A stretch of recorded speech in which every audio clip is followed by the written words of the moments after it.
Hi friends, ഇന്ന് നമ്മൾ discuss ചെയ്യാൻ പോകുന്നത് ഡി സി മോട്ടോഴ്സിനെ പറ്റിയാണ്. ഡി സി മോട്ടോർ എന്ന് പറഞ്ഞാൽ it's a machine which convert D C electrical energy into mechanical energy. D C electrical എനർജിയെ മെക്കാനിക്കൽ എനർജിയാക്കി കൺവേർട്ട് ചെയ്യുന്ന ഡിവൈസസ് മെഷീൻസിനെയാണ് നമ്മൾ ഡി സി മോട്ടോഴ്സ് എന്ന് പറയുന്നത്. ഇതിൻ്റെ കൺസ്ട്രക്ഷൻ ഡി സി ജനറേറ്ററിൻ്റെ സെയിം കൺസ്ട്രക്ഷനാണ് ഒരു ഡി സി മോട്ടറിൻ്റെയും കൺസ്ട്രക്ഷൻ എന്ന് പറയുന്നത്. കൺസ്ട്രക്ഷനിൽ യാതൊരു ഡിഫറൻസും ഒരു ഡി സി ജനറേറ്ററിലും ഒരു ഡി സി മോട്ടറിലും തമ്മിലില്ല. വർക്കിങ്ങിൽ മാത്രമേ രണ്ടിലും ഡിഫറൻസ് വരുന്നുള്ളൂ. There is no difference between D C motors and D C generator in their construction. അപ്പോൾ നമുക്കൊരു ഡി സി ജനറേറ്ററിനെ ഒരു ഡി സി മോട്ടറായിട്ടും ഉപയോഗിക്കാൻ പറ്റും. A D C generator can be used as a D C motor. അതാണ് generally D C മെഷീൻ്റെ പ്രത്യേകത. ദെൻ ഡി സി ജനറേറ്റർ മെഷീൻസിനകത്ത് ഡി സി മോട്ടറിനകത്ത് ഡി സി മോട്ടറിൻ്റെ ക്യാരക്ടറിസ്റ്റിക്സിനകത്ത് ടോർക്ക്, സ്പീഡ്, ലോഡ്, ഇത് മൂന്നാണ് നമ്മളൊരു മോട്ടറിൻ്റെ ക്യാരക്ടറിസ്റ്റിക്സിൽ നമ്മൾ പറയാം. അപ്പോൾ torque, speed, load characteristics of a D C motor is very excellent.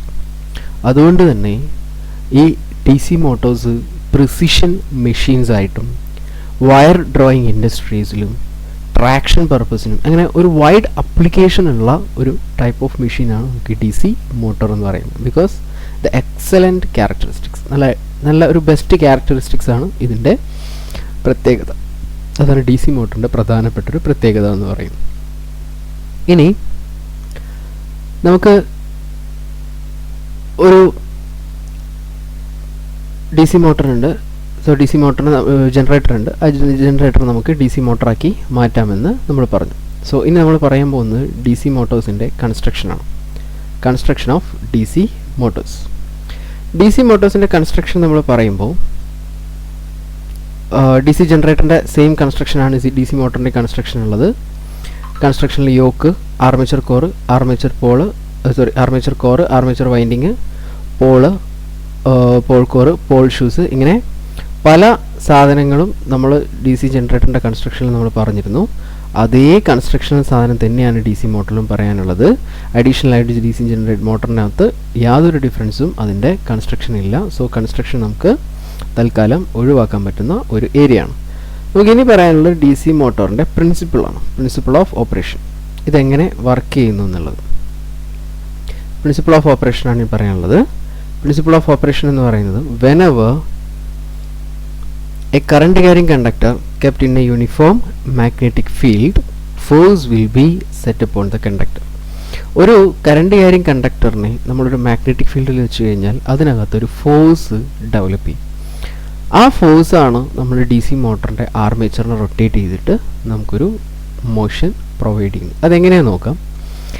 ഒരു നോർത്ത് പോളും ഒരു സൗത്ത് പോളും ഇതിൻ്റെ ഒരു യൂണിഫോം മാഗ്നറ്റിക് ഫീൽഡാണ്. ഈ യൂണിഫോം മാഗ്നറ്റിക് ഫീൽഡിൻ്റെ ഫീൽഡ് ലൈൻസ് ഞാനിങ്ങനെ റെപ്രസെൻ്റ് ചെയ്യുന്നു. ഈ ഫീൽഡിനകത്ത് ഞാനൊരു കറണ്ട് ക്യാരിങ് കണ്ടക്ടർ വെച്ചു. ഈ കറണ്ട് ക്യാരിങ് കണ്ടക്ടർ കൊണ്ട് ഇതിന് ചുറ്റും ഒരു മാഗ്നറ്റിക് ഫീൽഡ് പ്രൊഡ്യൂസ് ചെയ്യും. ഒരു കറണ്ട് ക്യാരിങ് കണ്ടക്ടർ സിംപ്ലി ഞാൻ ഈ നോർത്ത് പോളും സൗത്ത് പോളും ഇപ്പോൾ വരയ്ക്കുന്നില്ല. ബിക്കോസ് എന്താണെന്ന് വെച്ച് കഴിഞ്ഞാൽ ഞാൻ ആ കണ്ടക്ടറിന് മാത്രം എടുത്തു. കണ്ടക്ടറിലൂടെ കറണ്ട് പാസ് ചെയ്യുന്നുണ്ട്. ആ കറണ്ട് പാസ് ചെയ്യുന്നത് കൊണ്ട് ഇതിനകത്ത് ഒരു മാഗ്നറ്റിക് ഫീൽഡ് സെറ്റപ്പ് ചെയ്യും. റെഡി? ആ മാഗ്നറ്റിക് ഫീൽഡിൻ്റെ ഡയറക്ഷനാണ് ഈ കാണിച്ചത്. ഇനി ഈ കറണ്ട് ക്യാരിങ് കണ്ടക്ടറിനെ മേലെയുള്ള യൂണിഫോം മാഗ്നറ്റിക് ഫീൽഡിനകത്ത് വയ്ക്കാം. ആ യൂണിഫോം മാഗ്നറ്റിക് ഫീൽഡിനകത്ത് വയ്ക്കുമ്പോൾ ഇവിടെ നമുക്കൊരു ഫീൽഡ് ഉണ്ട്. ഈ ഫീൽഡും ഇപ്പോൾ പ്രൊഡ്യൂസ് ചെയ്തിരിക്കുന്ന ഈ കറണ്ട് ക്യാരിങ് കണ്ടക്ടറിൻ്റെ ഫീൽഡും കൂടെ ഇൻട്രാക്ട് ചെയ്തിട്ട് ഒരു റിസൾട്ടൻറ്റ് ഫീൽഡായിട്ട് ഒരു ഫീൽഡ് വേറെ രീതിയിലായിരിക്കും വരിക. നമ്മൾ സ്ട്രെയിറ്റ് ആയിട്ടും പോവില്ല, സർക്കുലർ ആയിട്ടും പോവില്ല. നേരെ മറിച്ച് കുറച്ച് പോർഷൻ സ്ട്രെയിറ്റ് ആയിട്ടും കുറച്ച് പോർഷൻ സർക്കുലർ ആയിട്ടും പോകും. ഈ രീതിയിലാണ് പോവുക. റെഡി? ദെൻ ഇങ്ങനെ ഈ മാഗ്നറ്റിക് ഫീൽഡിലുള്ള ചേഞ്ചസ് കൊണ്ട് ഈ കണ്ടക്ടറിനകത്ത് ഈ കണ്ടക്ടറിൻ്റെ താഴത്തെ പോർഷനിലെയും മേലത്തെ പോർഷനിലെയും മാഗ്നറ്റിക് ഫീൽഡിലെ ഡിഫറൻസ് കാരണം ഇതിന് ഒരു റൊട്ടേറ്റിംഗ് എഫക്റ്റ് ഫീൽ ചെയ്യും. ആ റൊട്ടേറ്റിംഗ് എഫക്റ്റിനെയാണ് നമ്മൾ ടോർക്ക് എന്ന് പറയുന്നത്. റൊട്ടേറ്റിംഗ് മോഷനെയാണ് നമ്മൾ ടോർക്ക് എന്ന് പറയുന്നത്. റൊട്ടേറ്റിംഗ് എഫക്റ്റ് ഫീൽ ചെയ്യും. ആ റൊട്ടേറ്റിംഗ് എഫക്റ്റ് കാരണം നമ്മുടെ മോട്ടർ എന്ത് ചെയ്യും? റൊട്ടേറ്റ് ചെയ്യും, അല്ലെങ്കിൽ നമ്മുടെ ഈ കണ്ടക്ടർ റൊട്ടേറ്റ് ചെയ്യും. ഈ ഒരു പ്രിൻസിപ്പിളാണ് നമ്മൾ ഡി സി മോട്ടോറിൻ്റെ വർക്കിംഗ് പ്രിൻസിപ്പിളിനകത്ത് യൂസ് ചെയ്യുന്നത്. ഈ ഒരു പ്രിൻസിപ്പിളാണ് നമ്മൾ ഡി സി മോട്ടോറിൻ്റെ വർക്കിംഗ് പ്രിൻസിപ്പിളിനകത്ത് യൂസ് ചെയ്യുന്നത്. ക്ലിയർ? ഇനി നമ്മൾ ഡി സി മോട്ടറിനകത്ത് ഒരു കണ്ടക്ടറല്ല ഉണ്ടാവുക. ആർമേച്ചർ, ഒരു വലിയൊരു ആർമേച്ചർ വെച്ചിട്ട് ആർമേച്ചറിന് ഒരുപാട് കണ്ടക്ടേഴ്സ് ഉണ്ടാവും. 2 പോൾസ് മാത്രമായിരിക്കില്ല ഉണ്ടാവുക, 4, 6, 8 പോൾസ് ഉണ്ടാവും. അപ്പോൾ ഒരുപാട് പോൾസും ഒരുപാട് കണ്ടക്ടേഴ്സും വരുന്ന സമയത്ത് it will rotate according to the force developed in the conductor due to the uniform magnetic field. Clear? അപ്പോൾ കറണ്ട് കാര്യം കണ്ടക്ടറിന് നമ്മളൊരു യൂണിഫോം മാഗ്നറ്റിക് ഫീൽഡ് വെച്ച് കഴിഞ്ഞാൽ അതിനൊരു ഫോഴ്സ് എക്സ്പീരിയൻസ് ചെയ്യും. That force is the working principle behind the D C motor. അപ്പോൾ ഇങ്ങനെ produce ചെയ്യുന്ന മോഷൻ, അപ്പോൾ ആ ഒരു മോഷൻ ഉണ്ടാവും. ആ മോഷൻ പ്രൊഡ്യൂസ് ചെയ്യുമ്പോൾ ആ മോഷൻ്റെ ഡയറക്ഷൻ എങ്ങനെ കണ്ടുപിടിക്കും? The direction of that motion എങ്ങനെ കണ്ടുപിടിക്കും എന്ന് ചോദിച്ചു കഴിഞ്ഞാൽ ഫ്ലെമിങ്സ് ലെഫ്റ്റ് ഹാൻഡ് റൂൾ വെച്ചിട്ടാണ് നമ്മൾ ആ ഒരു ഡയറക്ഷൻ കണ്ടുപിടിക്കുന്നത്. ഫ്ലെമിങ്സ് ലെഫ്റ്റ് ഹാൻഡ് റൂളാണ് നമ്മൾ ആ ഡയറക്ഷൻ കണ്ടുപിടിക്കാൻ വേണ്ടി യൂസ് ചെയ്യുന്ന method.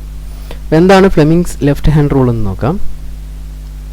Fleming's left hand rule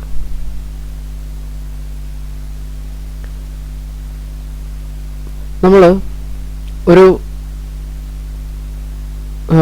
കണ്ടക്ടറിലെ ഫോഴ്സാണ് നമ്മളിപ്പോൾ കണ്ടുപിടിക്കുന്നത്. നമ്മൾ നമ്മുടെ ലെഫ്റ്റ് ഹാൻഡിൻ്റെ thumb, middle finger, forefinger, ഈ 3 ഫിംഗറും കൂടെ 90 ഡിഗ്രി ആംഗിൾ വരുന്ന രീതിയിൽ പിടിക്കാം. ഇതിൽ forefinger, if forefinger, നമ്മുടെ ചൂണ്ടുവിരൽ forefinger represents direction of flux and the middle finger represents the direction of current, then the thumb indicates direction of motion. നമ്മുടെ കൈയുടെ ഫോർ ഫിംഗർ ഫ്ലക്സും middle finger കറണ്ടും thumb മോഷനെയാണ് represent ചെയ്യുന്നതെങ്കിൽ, forefinger ഫ്ലക്സിനെയും middle finger കറണ്ടിനെയാണ് represent ചെയ്യുന്നതെങ്കിൽ thumb മോഷനെ റെപ്രസെൻ്റ് ചെയ്യും. That is a Fleming's left hand rule എന്ന് പറയുന്നത്. ഈ റൂള് വെച്ചിട്ടാണ് നമ്മൾ ഡി സി മോട്ടോറിൻ്റെ ഡയറക്ഷൻ ഓഫ് റൊട്ടേഷൻ കണ്ടുപിടിക്കുന്നത്. നേരത്തെ നമ്മൾ ചെയ്ത ഡയറക്ഷൻ ഓഫ് റൊട്ടേഷൻ കണ്ടുപിടിച്ചത് ഇതേ ഒരു പ്രോസസ്സ് വഴി തന്നെയാണ് ഡി സി മോട്ടറിൻ്റെ ഡയറക്ഷൻ ഓഫ് റൊട്ടേഷൻ കണ്ടുപിടിച്ചത്. ക്ലിയർ? സോ അതാണ് principle of D C motor and the direction of rotation. ഇനി ടൈപ്സ്. ഡി സി മോട്ടോറിൻ്റെ ഏതൊക്കെ ടൈപ്പുകളുണ്ട്? ഡി സി ജനറേറ്ററിൽ നമ്മൾ ഒരുപാട് ടൈപ്സ് കണ്ടതാണ്. അതേ ടൈപ്സ് തന്നെയാണ് ഡി സി മോട്ടറിനുള്ളത്. Series D C motor, shunt D C motor and compound DC motor. This classification is purely depend upon the construction or the winding of armature and field. Armature winding field winding എങ്ങനെ connect ചെയ്തിരിക്കുന്നു, എങ്ങനെയാണോ നമ്മൾ D C ജനറേറ്ററിനകത്ത് D C ജനറേറ്ററിനെ classify ചെയ്തത് അതേപോലെ തന്നെയാണ് നമുക്ക് D C series D C മോട്ടറിനകത്തും ക്ലാസിഫിക്കേഷൻ വരുന്നത്. That is series, shunt and compound. Armature വൈൻഡിങ്ങും ഫീൽഡ് വൈൻഡിങ്ങും സീരീസ് ആണെങ്കിൽ സീരീസ് മോട്ടോർ, അത് രണ്ടും പാരലൽ ആണെങ്കിൽ ഷണ്ട് മോട്ടോർ, രണ്ടിൻ്റെയും കോമ്പിനേഷൻ ആണെങ്കിൽ that is shunt motor. Clear? ഇതാണ് നമ്മുടെ ക്ലാസിഫിക്കേഷൻ. There is no difference in ഡയഗ്രത്തിൽ ഡിഫറൻസ് ഒന്നും വരാനില്ല. Armature series winding, armature shunt winding, armature series winding plus shunt winding. ഇതിൽ 2 ഉണ്ടായിരുന്നു, ലോങ് ഷണ്ടും ഷോർട്ട് ഷണ്ടും, ഡിഫറൻഷ്യലി കോമ്പൗണ്ടും ക്യുമുലേറ്റീവ് കോമ്പൗണ്ടും. ഇങ്ങനെ ടൈപ്പിലാണ് ഡി സി മോട്ടോഴ്സ് വരുന്നത്, similar to D C generator. Then direction of rotation, that's very important. നമ്മളൊരു ഡി സി മോട്ടറിൻ്റെ ഡയറക്ഷൻ, റൊട്ടേഷൻ ഡയറക്ഷൻ എങ്ങനെ ചേഞ്ച് ചെയ്യും എന്നുള്ളത്. ഇതൊരു ഡി സി മോട്ടറാണ്. പോസിറ്റീവ് സപ്ലൈയും നെഗറ്റീവ് സപ്ലൈയും അല്ലെങ്കിൽ പോസിറ്റീവ് നെഗറ്റീവ് എന്ന് പറഞ്ഞിട്ടാണ് നമ്മൾ ഡി സി സപ്ലൈ കൊടുക്കുന്നത്. ഇതിനകത്ത് നമുക്ക് റൊട്ടേഷൻ ഡിവേഴ്സ് ചെയ്യണമെന്നുണ്ടെങ്കിൽ നമ്മൾ സാധാരണ പറഞ്ഞു വരുന്നൊരു കാര്യം എന്താണെന്ന് വെച്ച് കഴിഞ്ഞാൽ reverse this polarity. That's absolutely wrong answer. അത് റോങ് ആണ്. ഡയറക്ഷൻ റിവേഴ്സ് ചെയ്ത് കഴിഞ്ഞാൽ സപ്ലൈ ഡയറക്ഷൻ റിവേഴ്സ് ചെയ്ത് കഴിഞ്ഞാൽ ഡി സി മോട്ടറിൻ്റെ ഡയറക്ഷൻ റിവേഴ്സ് ആവില്ല. That's very important thing. എന്തുകൊണ്ടാണെന്ന് വെച്ച് കഴിഞ്ഞാൽ നമ്മളുടെ ഡി സി ജനറേറ്റർ മോട്ടറിനകത്ത് ഡയറക്ഷൻ റിവേഴ്സ് ചെയ്യണമെന്നുണ്ടെങ്കിൽ നമ്മൾ ഫ്ലെമിങ്സ് ലെഫ്റ്റ് ഹാൻഡ് റൂൾ തന്നെ എടുക്കാം. ഫ്ലക്സ്, കറണ്ട്, മോഷൻ, ഇതാണ് നമ്മൾ ഫ്ലെമിങ്സ് ലെഫ്റ്റ് ഹാൻഡ് റൂൾ. ഇത് വെച്ചിട്ടാണ് നമ്മൾ എന്ത് ചെയ്യുന്നത്, ഡയറക്ഷൻ ഡിറ്റർമിൻ ചെയ്യുന്നത്. കറണ്ട് എന്ന് പറയുന്നത് നമ്മുടെ ആർമേച്ചർ കറണ്ടാണ്. ഫ്ലക്സ് എന്ന് പറയുന്നത് ഫീൽഡ് പ്രൊഡ്യൂസ് ചെയ്യുന്ന ഫ്ലക്സ് ആണ്. സോ ഞാൻ ആ ഫീൽഡ് കറണ്ട് പ്രൊഡ്യൂസ് ചെയ്യുന്ന ഫ്ലക്സ് ആയതുകൊണ്ട് ഞാൻ IFന് കറസ്പോണ്ടിങ് ആയിട്ടാണ് ഫ്ലക്സ് വരുന്നത്. നമ്മൾ സപ്ലൈ കറണ്ട് റിവേഴ്സ് ചെയ്ത് കഴിഞ്ഞാൽ ആർമേച്ചർ കറണ്ട് റിവേഴ്സ് ചെയ്തു. ക്ലിയർ? അതേപോലെ തന്നെ നമ്മൾ ആരെ അവിടെ റിവേഴ്സ് ചെയ്യുന്നുണ്ട്, ഫീൽഡ് കറണ്ടിനെ റിവേഴ്സ് ചെയ്യുന്നുണ്ട്. അപ്പോൾ രണ്ടുപേരും ഒരുമിച്ച് റിവേഴ്സായി. റിവേഴ്സായി കഴിഞ്ഞാൽ ഓട്ടോമാറ്റിക്കലി ഇയാളുടെ പൊസിഷൻ എന്ത് ചെയ്യില്ല, മാറില്ല. അയാളുടെ ഡയറക്ഷൻ, മോഷൻ്റെ ഡയറക്ഷൻ മുമ്പ് എന്താണോ ഉള്ളത് അതേപോലെ തന്നെ വരും. നമുക്കിവിടെ ഡയറക്ഷൻ റിവേഴ്സ് ചെയ്യണമെന്നുണ്ടെങ്കിൽ ഒന്നെങ്കിൽ ഫ്ലക്സിൻ്റെ ഡയറക്ഷൻ മാറ്റുക, അല്ലെങ്കിൽ കറണ്ടിൻ്റെ ഡയറക്ഷൻ മാറ്റുക. ഇതിൽ ആരെങ്കിലും ഒരാളുടെ ഡയറക്ഷൻ മാറ്റിയാലേ നമുക്ക് മോട്ടറിൻ്റെ ഡയറക്ഷൻ റിവേഴ്സ് ചെയ്യാൻ പറ്റുള്ളൂ. സോ ഒരു ഡി സി മോട്ടറിൻ്റെ ഡയറക്ഷൻ റിവേഴ്സ് ചെയ്യണമെന്നുണ്ടെങ്കിൽ there should be either that's very important, either field or armature. Field കറണ്ടിനെയോ അല്ലെങ്കിൽ ആർമേച്ചർ കറണ്ടിൻ്റെയോ ഡയറക്ഷൻ ചേഞ്ച് ചെയ്താൽ മാത്രമേ നമുക്ക് ഡി സി മോട്ടറിൻ്റെ ഡയറക്ഷൻ റിവേഴ്സ് ചെയ്യാൻ പറ്റൂ. Clear? That's the direction reversal of D C motors. അപ്പോൾ ഒരു കാരണവശാലും നമുക്ക് സപ്ലൈ റിവേഴ്സ് ചെയ്ത് കഴിഞ്ഞാൽ എന്ത് മാറില്ല, ഡയറക്ഷൻ ചേഞ്ച് ആവില്ല. ഒരു കാര്യം കൂടെ, നമ്മൾ കോമ്പൗണ്ട് ജനറേറ്റർ എടുക്കാം, കോമ്പൗണ്ട് മോട്ടർ എടുക്കാം.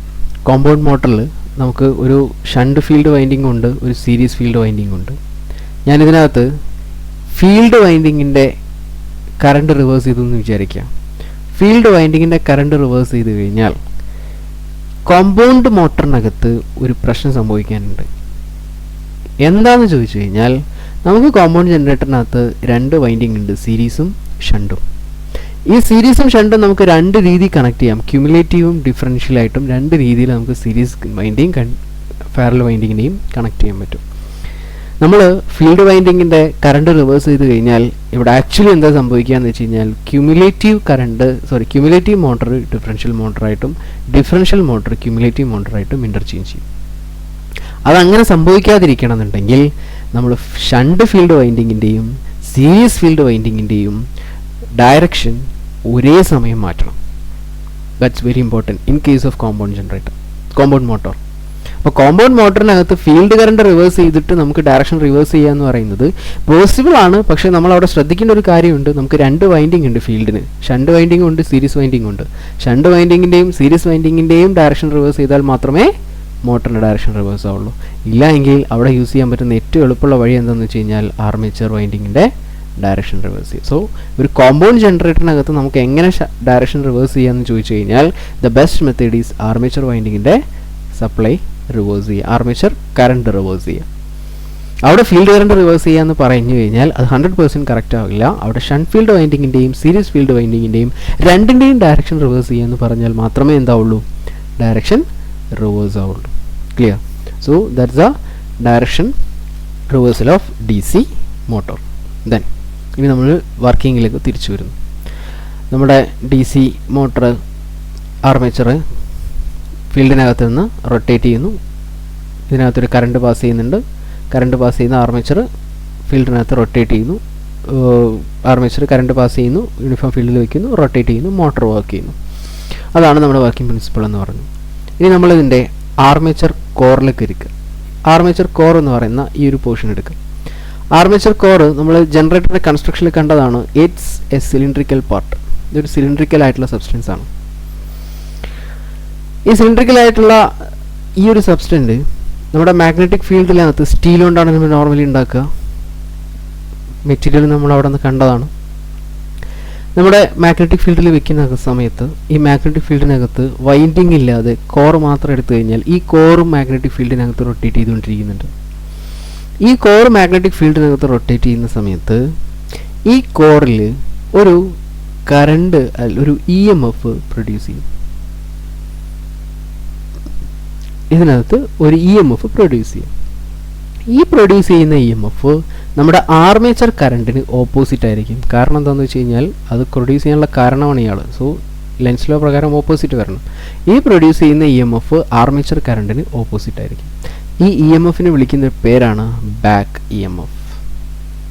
This E M F is called back E M F. Armature core magnetic ഫീൽഡിനകത്ത് റൊട്ടേറ്റ് ചെയ്യുന്ന സമയത്ത് കോറിനകത്ത് ഇൻഡ്യൂസ് ചെയ്യുന്ന ഇ എം എഫ് ആണ് ബാക്ക് ഇ എം എഫ്. നമ്മുടെ ജനറേറ്ററിൻ്റെ വർക്കിംഗ് പ്രിൻസിപ്പിൾ എന്താണോ അതേ സാധനം തന്നെ. ഇതിനകത്ത് ജനറേറ്റർ ലൈറ്റ് പോലെ തന്നെ ഒരു ഇ എം എഫ് പ്രൊഡ്യൂസ് ചെയ്യും. ആ ഇ എം എഫിന് നമ്മൾ പറയുന്ന പേരാണ് back E M F.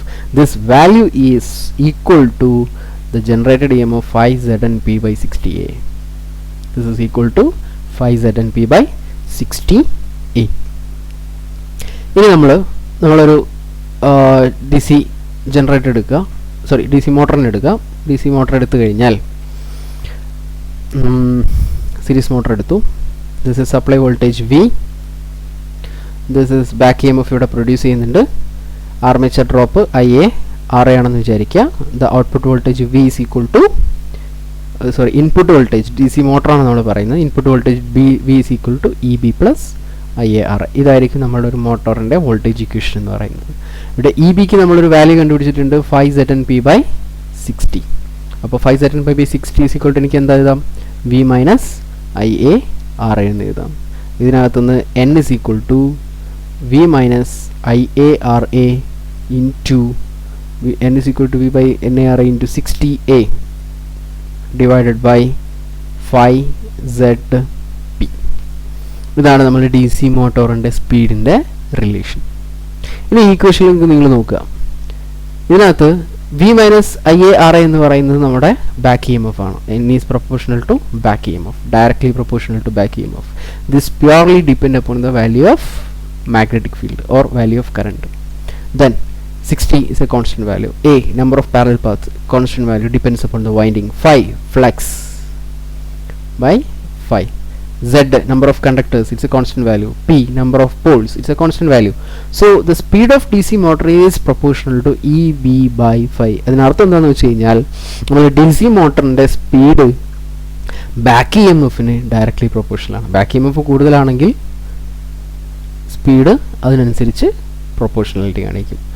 But it's inversely proportional to flux. So N is directly proportional to back EMF and N is inversely proportional to flux. Clear? This is the relation of speed in a DC motor. അപ്പോൾ D C മോട്ടറിലെ സ്പീഡിൻ്റെ relation നമ്മൾ കണ്ടു. അതേപോലെ നമുക്ക് കാണേണ്ട ഒരു റിലേഷനാണ് torque. ഇതിനകത്ത് produce ചെയ്യുന്ന torque എത്ര? Torque T is equal to 5ZP into IA divided by 2 pi A Newton meter. This is the torque produced in a DC motor. ഇതിൻ്റെ ഡെറിവേഷൻസും എങ്ങനെ വന്നു എന്നുള്ളതൊന്നും ഞാൻ തൽക്കാലം പറയുന്നില്ല. That's not much important for a competitive examination. So torque T is equal to 5ZP into IA by 2 pi A. അപ്പോൾ torque of a DC motor is directly proportional to field flux and armature current. ബാക്കിയുള്ളതെല്ലാം constant പാർട്ടാണ്. But നമ്മൾ speed of a D C motor is directly proportional to back E M F and inversely proportional to flux. ഈ രണ്ട് റിലേഷനും വളരെ important ആണ്. ഈ രണ്ട് റിലേഷനും കൃത്യമായിട്ട് ഓർത്തിരിക്കും. സോ എത്രയാണ് നമുക്ക് ഡി സി മോട്ടറിൻ്റെ ഒരു ഇൻട്രൊഡക്ടറി പാർട്ട് എന്ന് പറഞ്ഞ് പറയാനുള്ളത്? ഡി സി മോട്ടർ എന്ന് പറഞ്ഞു കഴിഞ്ഞാൽ it's a machine which convert D C electrical current to mechanical output. DC electrical input into mechanical output. അതൊരു ഡി സി ജനറേറ്ററിൻ്റെ കൺസ്ട്രക്ഷൻ തന്നെയാണ് ഒരു ഡി സി മോട്ടർ ഫോളോ ചെയ്യുന്നത്. സോ ഒരു ഡി സി ജനറേറ്ററിനെ, ഒരു ഡി സി മെഷീനെ നമുക്ക് ജനറേറ്ററായിട്ടും മോട്ടറായിട്ടും ഒരേ സമയം ഉപയോഗിക്കാൻ പറ്റും. ഒരേ സമയം എന്നല്ല, ഒരു മെഷീനെ തന്നെ നമുക്ക് രണ്ടായിട്ടും യൂസ് ചെയ്യാൻ പറ്റും എന്ന് ആണ് അതിനർത്ഥം. ദെൻ ഡി സി മോട്ടർ എങ്ങനെ വർക്ക് ചെയ്യുന്നതെന്ന് ചോദിച്ചു കഴിഞ്ഞാൽ, ഒരു കറണ്ട് ക്യാരിങ് കണ്ടക്ടർ ഒരു യൂണിഫോം മാഗ്നറ്റിക് ഫീൽഡ് വെച്ച് കഴിഞ്ഞാൽ അതിനകത്തൊരു ഫോഴ്സ് എക്സ്പീരിയൻസ് ചെയ്യും. ആ ഫോഴ്സാണ് നമ്മുടെ ഡി സി മോട്ടറിൽ റൊട്ടേറ്റ് ചെയ്യാനുള്ള റീസൺ. ആ റൊട്ടേഷൻ ഡയറക്ഷൻ നമ്മൾ കണ്ടുപിടിക്കുന്നത് ഫ്ലെമിംഗ് ലെഫ്റ്റ് ഹാൻഡ് റൂൾ വെച്ചിട്ടാണ്. നമ്മുടെ ഫോർ ഫിംഗർ ഫ്ലക്സ് ആയിട്ടും മിഡിൽ ഫിംഗർ കറണ്ട് ആയിട്ടും റെപ്രസെൻറ്റ് ചെയ്യുന്നുണ്ടെങ്കിൽ thumb indicates the motion of the conductor or motion of the armature. Then ഒരു ആർമേച്ചർ കോർ ഇലക്ട്രിക് ഫീൽഡിനകത്ത് റൊട്ടേറ്റ് ചെയ്യുന്ന സമയത്ത് അതിനകത്തൊരു ഇ എം എഫ് പ്രൊഡ്യൂസ് ചെയ്യും. ആ പ്രൊഡ്യൂസ് ചെയ്യുന്ന ഇ എം എഫിനെയാണ് നമ്മൾ ബാക്ക് ഇ എം എഫ് എന്ന് പറയുന്നത്. Back E M F EB is equal to 5ZnP/60A. Then speed of a DC motor is directly proportional to back EMF and inversely proportional to flux.